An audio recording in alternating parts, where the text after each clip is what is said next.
What did your parents teach you that you had to unlearn? My mum told me you couldn't wear tampons until you've had a baby. Tampons were a revelation for me when I learned all the cool girls at school used them. That in the real world, people don't have extreme and violent fights over minimal things, and then act like nothing happened once it's over. Also, throwing tantrums are not the appropriate way to handle problems. Poor credit financial decision making. Had to learn some of that the hard way and correct them. And you don't realize that your childhood lifestyle was a financial sham until you're already spiraling down that same drain as a young member of the workforce. My mother always said I didn't need education. I just needed to marry a rich man. Lol, my dad tells me I need to marry a rich woman, in addition to majoring in chemical engineering. Being passive aggressive. My mum is the worst at that, and I used to follow in her steps, until a friend told me I was doing it. Now I am trying to retrain my mum. It does not work. I go to visit my parents, and let's say my mum wants me to help her out doing something. If she doesn't ask clearly, I won't help.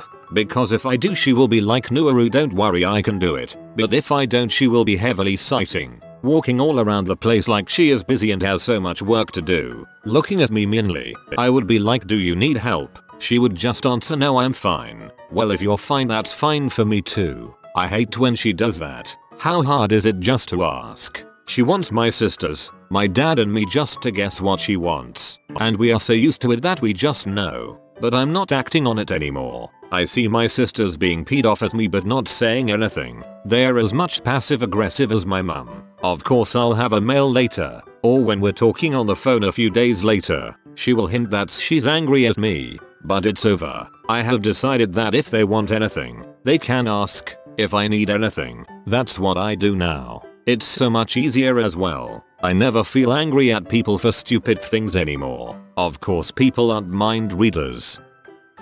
That you have to adore your parents because they birthed you and raised you, regardless of whether they actually did anything to earn your admiration or trust. My parents brought me up to believe that bullies were all people of low intelligence who would never really get far in life. This led me to believe that if I just bided my time I would never have to deal with them again, and I didn't really develop much defensive behavior. They could not have been more wrong. To finish my plate, go back for seconds. Learning to quit before I'm full, stuffed, has done predictably wonderful things to my waistline. When I'm back at their home for a meal, mom always pushes me to go back for more. Same here. My mom overserved our food way too much. Huge plates of rice every day for dinner. She wouldn't let us leave until we finished. Really gives you horrible eating habits. Oh, and growing up fat. My parents paid bills based on the cutoff date rather than the due date. They also acted like a good credit score was not a big deal. They drove theirs into the ground and then started putting things in my name. Took years, but now I pay my bills before spending anything on unnecessary things and have paid off all the delinquent bills they left on my credit. I am now teaching my 6-year-old to manage her own money by not spending all she has, but saving a bit too. The other day she had $10 from saving up her allowances for a while, and when she went shopping, she spent only $6 because she said she wanted to save the rest. I dang near cried. I had to stop calling pantries food closets. BRB, getting a screw spinner out of my tool bucket in the car hole. That marriages had to be miserable. Wasn't until I started going to sleep over at a friend's house and I saw his parents actually laughing and having a good time together that I learned that marriage can actually be good. I felt the same way when I got into my first serious relationship and spent more time over at his house. It blew my mind to realize that married people in their 50s actually spent time together and enjoyed each other's company, instead of retreating to their separate corners of the house after dinner. That wanting things is selfish.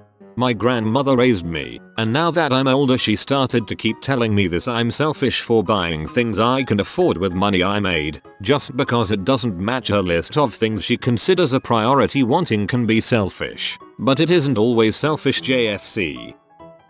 That you can't ride around everywhere with a cooler full of beer or liquor and use your kids as the backseat bartenders while you drive. For now, we're about 5-10 years from rolling parties.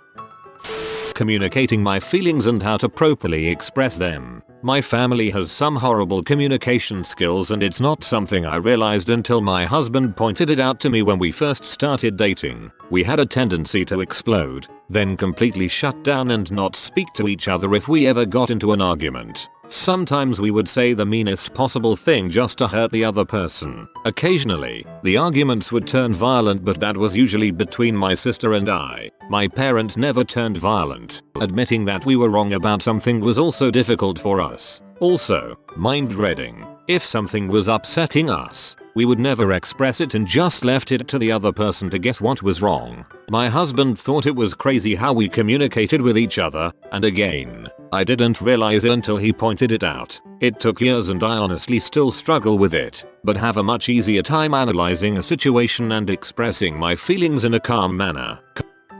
That you will die if you leave the fan on at night.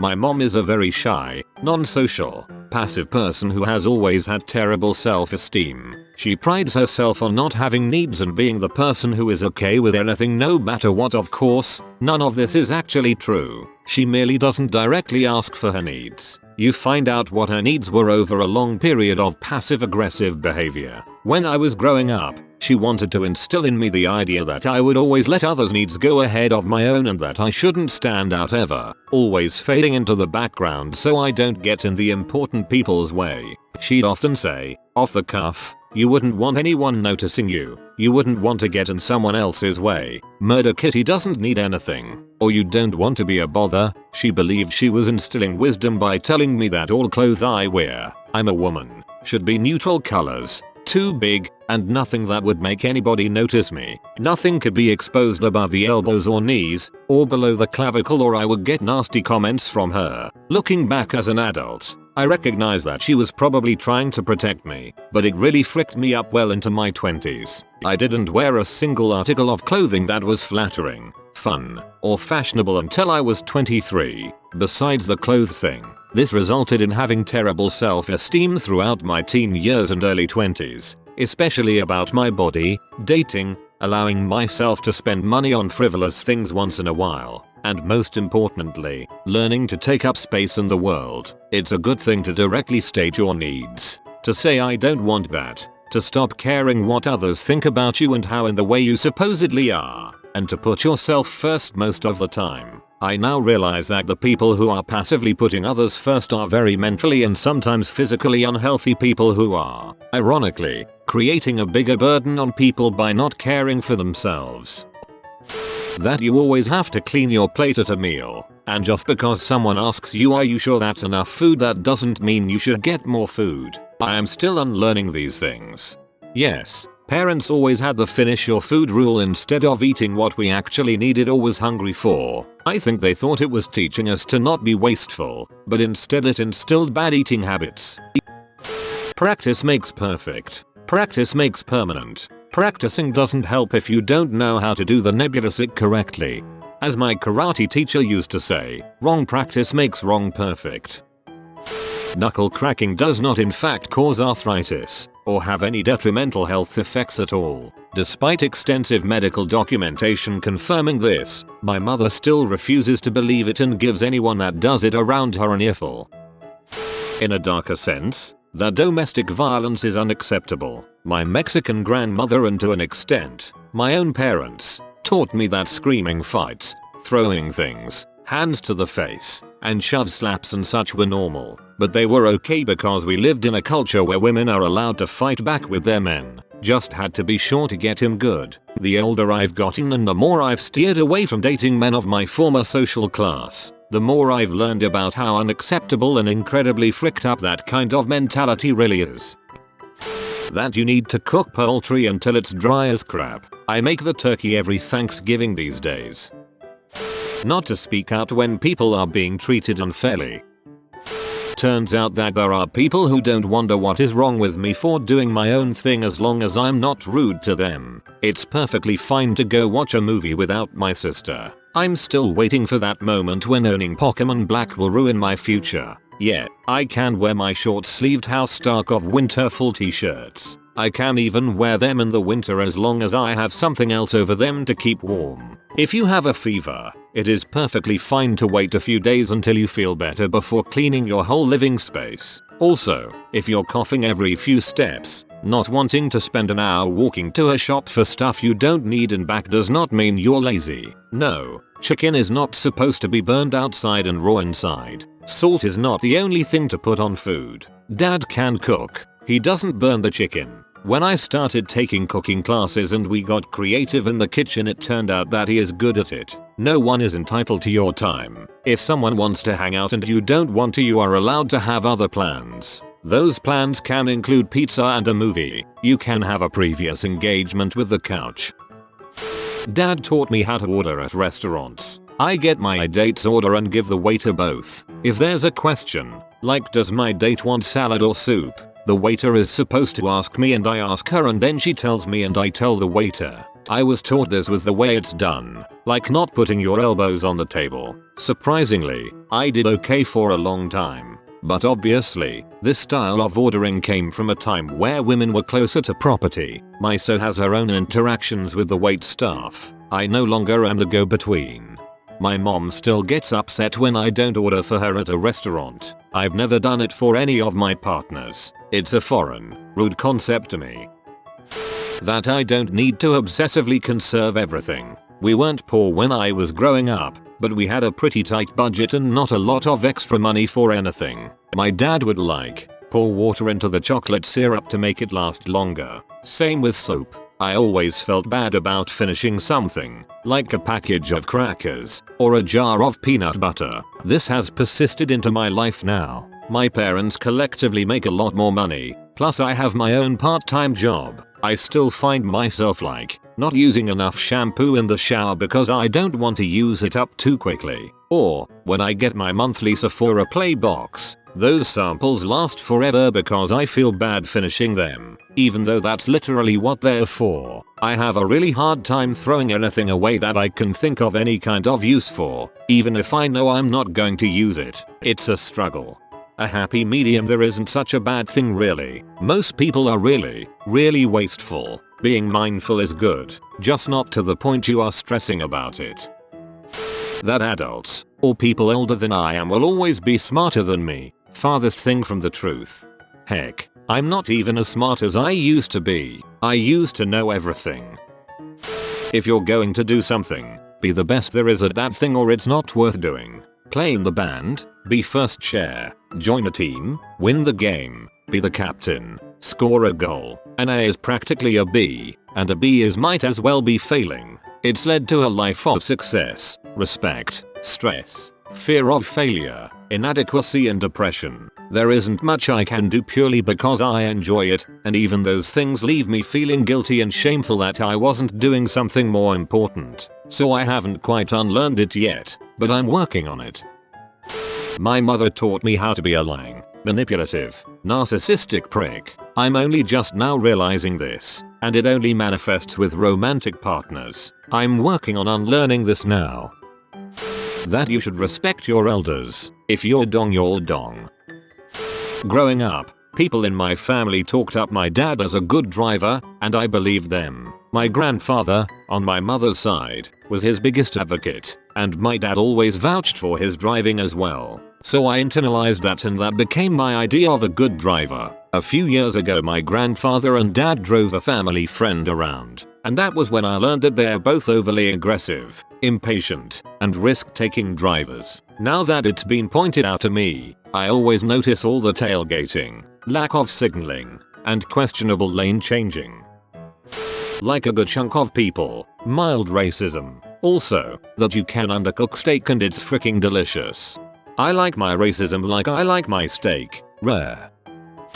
How to be in a horrible relationship, as in father who didn't want to be there, mother who put up with it for years. Can't tell you how many years I wasted recreating that nonsense until one day I said, my god, this is a relationship my parents had. Still wrestle with it, to be honest, but at least now I'm aware.